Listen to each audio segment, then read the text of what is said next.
नमस्कार, आप देख रहे हैं सत्य हिंदी। मैं निकिता आपके साथ।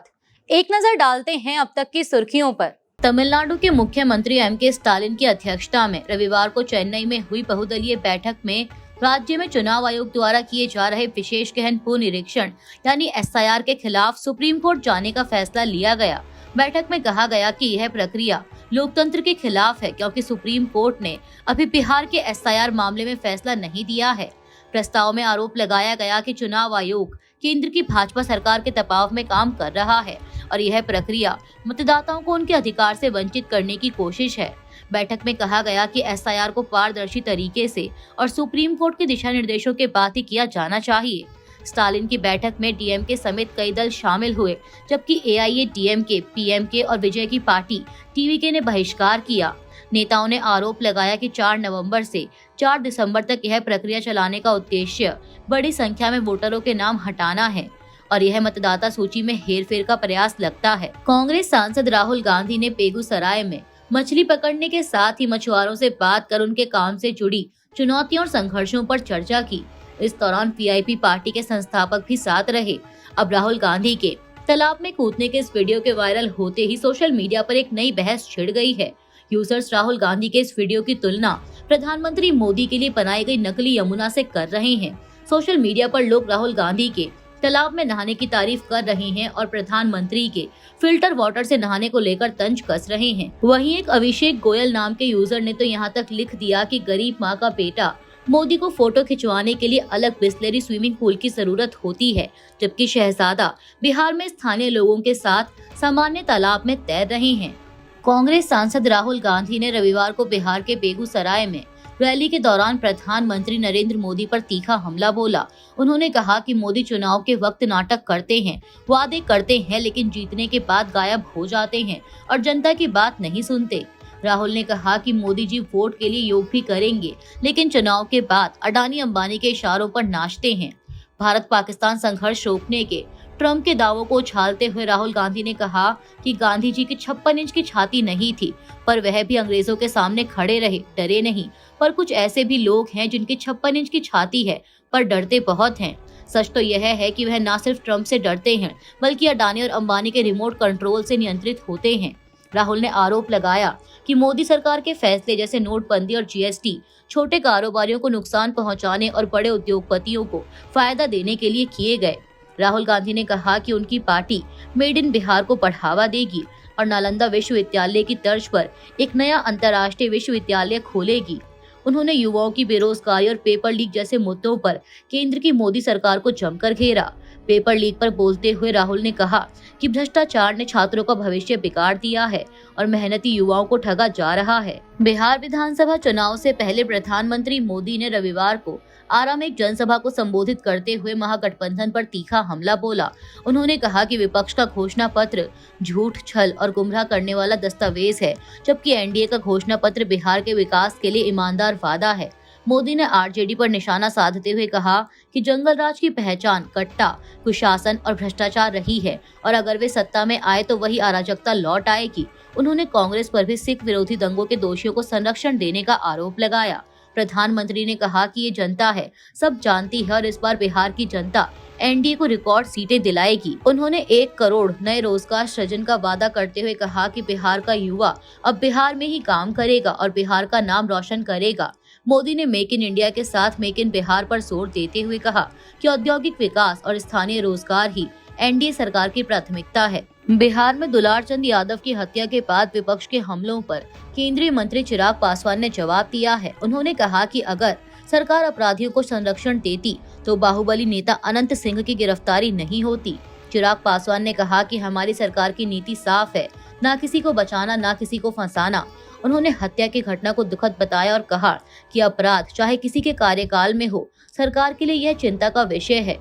चिराग पासवान ने आश्वासन दिया कि दोषियों पर सख्त कार्रवाई होगी। बिहार के मोकामा से जेडीयू उम्मीदवार और बाहुबली नेता अनंत सिंह की गिरफ्तारी पर कांग्रेस सांसद पवन खेड़ा ने राज्य की कानून व्यवस्था पर सवाल उठाए हैं। उन्होंने कहा कि पहले भी अनंत सिंह की गिरफ्तारी और बेल हो चुकी है, लेकिन असली मुद्दा यह है कि बिहार में जंगल राज की स्थिति लौट आई है।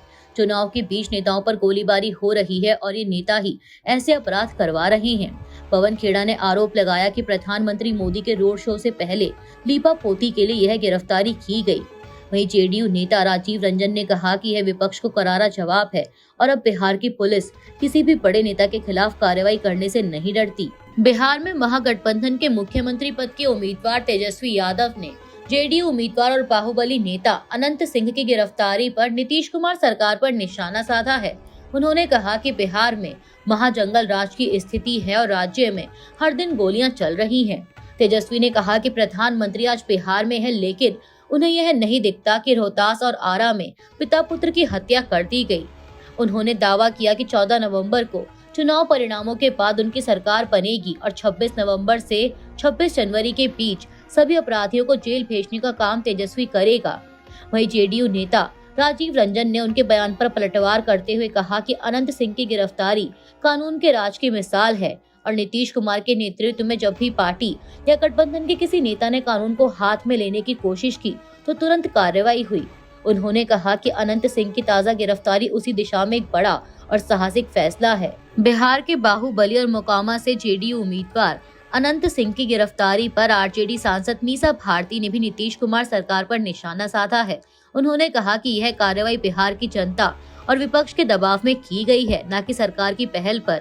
मीसा ने आरोप लगाया कि अनंत सिंह ने दिन भर मोकामा बाजार में वोट मांगे और अपनी ताकत का प्रदर्शन किया, लेकिन रात के अंधेरे में उन्हें गुपचुप तरीके से गिरफ्तार किया गया ताकि जनता यह दृश्य न देख सके।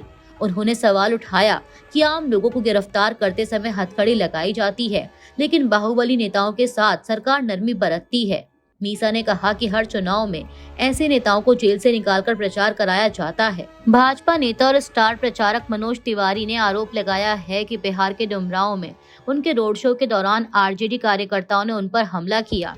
उन्होंने कहा कि ब्रह्म बाबा स्थल पर जब लोग भाजपा उम्मीदवार राहुल सिंह के समर्थन में एकत्रित थे, तब कुछ लोगों ने आरजेडी के नारे लगाते हुए उनकी गाड़ी पर झंडा लगाने की कोशिश की और लाठियों से हमला किया।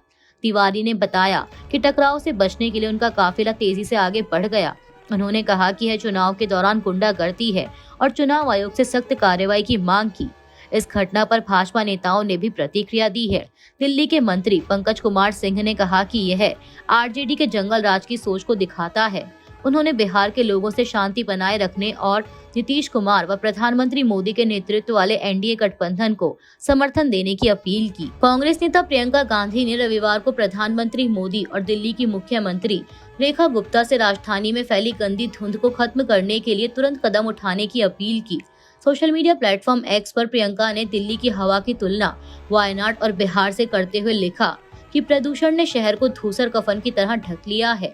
उन्होंने कहा कि केंद्र और राज्य सरकारों को राजनीतिक मतभेद भुलाकर इस पर मिलकर कार्रवाई करनी चाहिए, क्योंकि सांस की बीमारी से पीड़ित लोगों, बच्चों और बुजुर्गों को तत्काल मदद की जरूरत है। भारतीय कुश्ती महासंघ यानी WFI ने शनिवार को प्रो रेसलिंग लीग को फिर से शुरू करने की घोषणा की, जहां कार्यक्रम के मुख्य मंच पर पूर्व अध्यक्ष और यौन उत्पीड़न के आरोपी बृजभूषण शरण सिंह भी मौजूद रहे। लीग 2015 में शुरू हुई थी, लेकिन 2019 में नकदी संकट और महामारी के कारण बंद हो गई थी।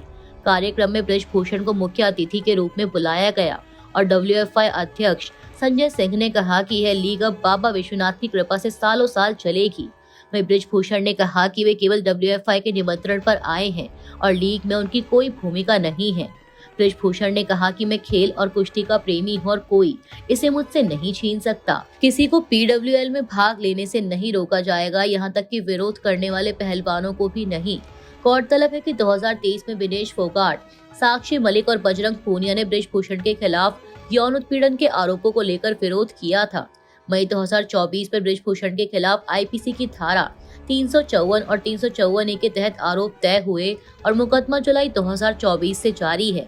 बिहार चुनाव के बीच मुस्लिम समुदाय को सरकार में प्रतिनिधित्व देने की मांग तेज हो गई है। इस बीच आरजेडी नेता और महागठबंधन के मुख्यमंत्री पद के उम्मीदवार तेजस्वी यादव ने पुष्टि की है कि अगर महागठबंधन सत्ता में आता है तो राज्य में कई उप मुख्यमंत्री होंगे, जिनमें एक मुस्लिम समुदाय से भी होगा। उन्होंने कहा कि दलित और पिछड़े वर्गों के प्रतिनिधियों को भी उप मुख्यमंत्री बनाया जाएगा ताकि सभी वर्गों को बराबर प्रतिनिधित्व मिले। हाल ही में VIP प्रमुख मुकेश सहनी को उप मुख्यमंत्री पद का उम्मीदवार घोषित किए जाने के बाद मुस्लिम समुदाय, जो बिहार की आबादी का करीब 17% हिस्सा है, ने भी समान हिस्सेदारी की मांग उठाई थी। तेजस्वी ने कहा कि आरजेडी और महागठबंधन ने टिकट वितरण में समावेशिता दिखाई है और अल्पसंख्यक, ओबीसी, ईबीसी से लेकर स्वर्ण तक सभी को प्रतिनिधित्व दिया गया है। वहीं सीएम नीतीश कुमार ने विपक्ष पर निशाना साधते हुए कहा कि वे मुसलमानों को सिर्फ वोट बैंक की तरह इस्तेमाल करते हैं, जबकि एनडीए सरकार ने बिना भेदभाव के सभी को उचित प्रतिनिधित्व दिया है। तेजस्वी ने जवाब में कहा कि एनडीए की यह चिंता पाखंड है, क्योंकि उसी गठबंधन पर अक्सर मुस्लिम विरोधी राजनीति के आरोप लगे हैं। बिहार विधानसभा चुनाव 2025 से पहले मोकामा से बड़ी खबर सामने आई है। जन स्वराज पार्टी के समर्थक दुलारचंद यादव की हत्या के मामले में पुलिस ने जेडीयू उम्मीदवार और बाहुबली नेता अनंत सिंह को गिरफ्तार किया है। पुलिस के अनुसार अनंत सिंह को इस हत्या का मुख्य आरोपी बनाया गया है। यह घटना 30 अक्टूबर को मोकामा में चुनाव प्रचार के दौरान हुई गोलीबारी में हुई थी, जिसमें दुलारचंद की मौके पर ही मौत हो गई थी। पटना के एसएसपी कार्तिकेय के शर्मा ने बताया कि अनंत सिंह के साथ उनके सहयोगी मणिकांत ठाकुर और रंजीत राम को भी गिरफ्तार किया गया है। जन स्वराज पार्टी के उम्मीदवार और दुलारचंद के भतीजे पीयूष प्रियदर्शी ने इस गिरफ्तारी को देर से लिया गया सही कदम बताया और कहा कि यह उनके परिवार के लिए राहत की बात है। बता दें कि दुलारचंद यादव की हत्या उस वक्त हुई जब वे अपने भतीजे के लिए प्रचार कर रहे थे। बताया जा रहा है कि दो गुटों के बीच झड़प के दौरान उन पर गोली चलाई गई और उसके बाद गाड़ी से कुचल दिया गया। हालांकि अनंत सिंह ने अपनी संलिप्तता से इनकार करते हुए आरजेडी उम्मीदवार वीणा देवी के पति सूरजभान सिंह पर साजिश का आरोप लगाया था। अभी के लिए इतना ही। बाकी की देश दुनिया की बड़ी खबरों के लिए जुड़े रहिए सत्य हिंदी के साथ। Copyright disclaimer under Section 107 of the Copyright Act 1976. Allowance is made for fair use for purposes such as criticism, comment, news reporting, scholarship, and research. Fair use is a use permitted by copyright statute that might otherwise be infringing.